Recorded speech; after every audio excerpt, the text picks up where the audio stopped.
હાલ દેશભરમાં આકરી ગરમી પડી રહી છે। હાલ કોંકણમાં પણ ભારે ગરમી જોવા મળી રહી છે, તેથી નાગરિકો પણ ગરમીથી પરેશાન થઈ રહ્યા છે। આ કાળઝાળ ગરમીમાં મૂંગા પ્રાણીઓ અને પક્ષીઓ પણ પાણી વગર રહી રહ્યા છે, કારણ કે ઘણી જગ્યાએ નદીઓ અને નાળા સુકાઈ ગયા છે। તેથી શિવગંગા પ્રતિષ્ઠાન દ્વારા લાંજામાં મૂંગા પ્રાણીઓને પીવાનું પાણી મળી રહે તે માટે એક પહેલ કરવામાં આવી છે। લાંજા શહેરમાં સિમેન્ટ અને પ્લાસ્ટિકના કન્ટેનરનો સંગ્રહ કરવામાં આવી રહ્યો છે। આ ફાઉન્ડેશનના યુવાનો ડુંગરાળ વિસ્તારોમાં ખાડા ખોદીને તેમાં पाणी भरी રહ્યા છે। અઠવાડિયામાં 2 દિવસ पाणी भरવામાં આવી રહ્યું છે।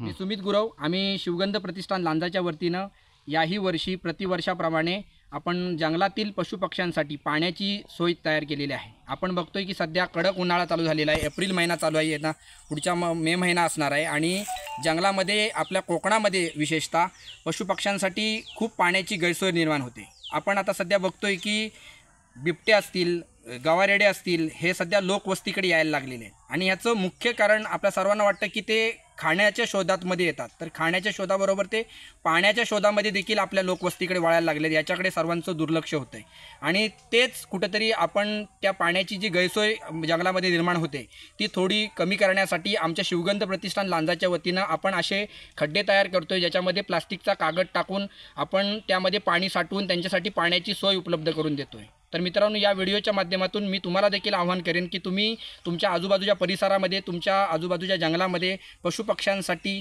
नक्की पाण्याची सोय निर्माण करा। आणि हे जो काही वन्य प्राणी आणि माणसातला जो संघर्ष दिवसेंदिवस खाण्याच्या आणि पाण्याच्या गैरसोयीमुळे वाढत चालला आहे, तर माझी या व्हिडिओच्या माध्यमातून वन विभागाला देखील विनंती आहे की तुम्ही याकडे लक्ष देऊन फॉरेस्टमध्ये आणि तुमच्या आजूबाजूच्या भागामध्ये वन्य प्राण्यांसाठी नक्की पाण्याची सोय निर्माण करा।